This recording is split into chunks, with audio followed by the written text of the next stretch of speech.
तो लोक जनशक्ति पार्टी की कहानी सिर्फ एक राजनीतिक संगठन की नहीं बल्कि सामाजिक न्याय और दलित सशक्तिकरण के आंदोलन की गूंज है, जिसकी शुरुआत रामविलास पासवान ने की थी। उनके निधन के बाद पार्टी एक गहरे संकट से गुजरी। गुटबाजी, जनाधार में गिरावट और नेतृत्व की लड़ाई।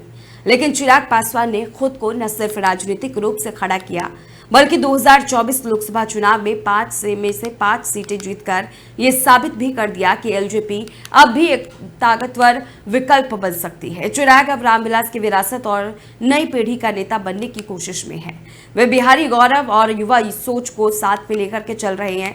एनडीए के साथ दोबारा गठजोड़ ने उन्हें संसदीय राजनीति में मजबूती दी है, लेकिन असली चुनौती अब बिहार के वोटरों को दोबारा जोड़ने और टूटे संगठन को फिर से खड़ा करने की है।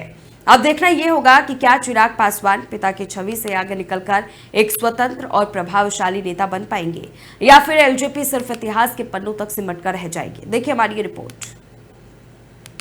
इतिहास की शुरुआत, रामविलास पासवान की विरासत।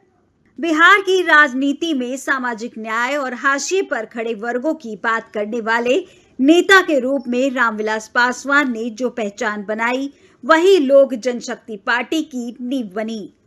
वर्ष 2000 में स्थापित इस पार्टी का उद्देश्य दलित, पिछड़ा वर्ग और गरीब तबकों के लिए एक मजबूत राजनीतिक मंच तैयार करना था।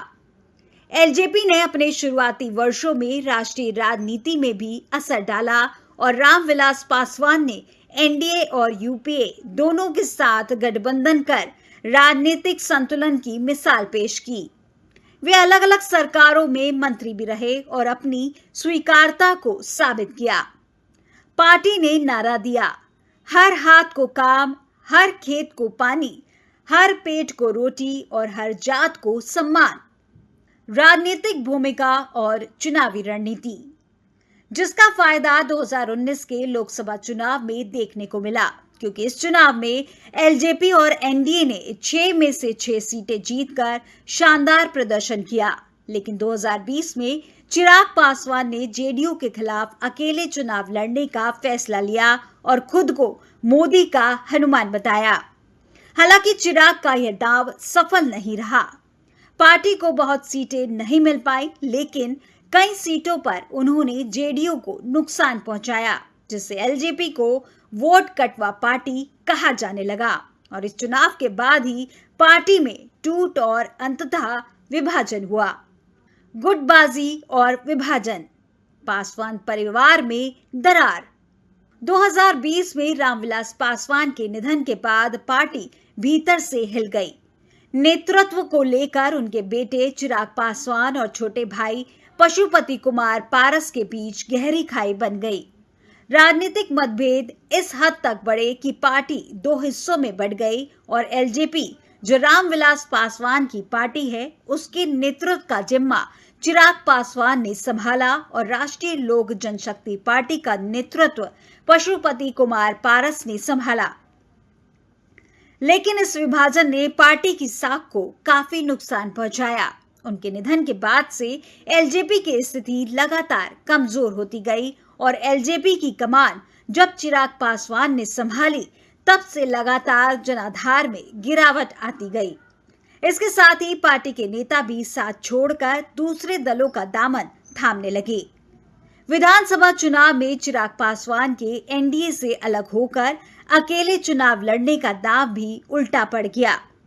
राज्य में एलजेपी महज 1 सीट ही जीत सकी और इस नतीजे से पार्टी में भगदड़ मच गई। इसके साथ ही बीजेपी और दूसरे दलों से आए नेताओं का भी मोहभंग होने लगा था, जहां एलजेपी के कई सारे नेताओं ने पार्टी को अलविदा कहकर जेडीयू का दामन थाम लिया। इसके चलते चिराग पासवान के सामने कई चुनौतियां खड़ी हो गईं और उनके सियासी भविष्य को लेकर भी सवाल खड़े होने लगे। लेकिन चिराग पासवान ने खुद को रामविलास की राजनीतिक और वैचारिक विरासत का असली उत्तराधिकारी बताया और लड़ाई जारी रखी। 2024 की तैयारी और सियासी पुनर्वास।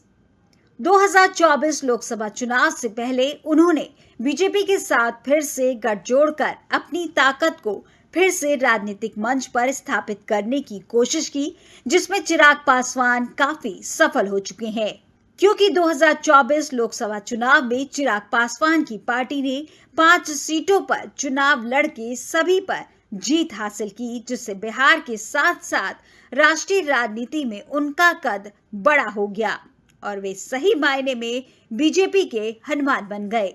अपनी राजनीतिक धुरी को बनता देख चिराग का फोकस अब सिर्फ बिहार नहीं बल्कि राष्ट्रीय राजनीति में खुद को स्थापित करने का है। वे बिहारी गौरव और युवा नेतृत्व की छवि के साथ एक नई एलजेपी तैयार कर रहे हैं। चुनौती और अवसर, क्या चिराग दोहरा पाएंगे इतिहास? एलजेपी को आज 2 प्रमुख चुनौतियों का सामना है। पार्टी को दोबारा संगठित करना और खोए हुए जनाधार को वापस पाना, साथ ही सामाजिक न्याय की नई परिभाषा गढ़ते हुए युवा वर्ग और शहरी वोटरों को जोड़ना। वहीं उनके पास बड़ा अवसर भी है, एनडीए के साथ रहकर संसदीय राजनीति में मजबूत वापसी, बिहार में नीतीश विरोधी वोटों को अपने पक्ष में करना, खुद को रामविलास की विरासत प्लस नई पीढ़ी का नेता के रूप में पेश करना। लोक जनशक्ति पार्टी का सफर सिर्फ एक राजनीतिक दल का नहीं बल्कि एक आंदोलन की कहानी है, एक ऐसी आवाज जो हाशिए पर खड़े लोगों के लिए बनी थी। चिराग पासवान के पास आज मौका है कि वे इस पार्टी को नई दिशा दें, जहां विरासत और विजन दोनों का मेल हो। अब सवाल है कि क्या चिराग पासवान अपनी पार्टी को टूट के बाद जोड़ पाएंगे? क्या वे अपने पिता की राजनीतिक पूंजी को एक नई शक्ति में बदल सकेंगे?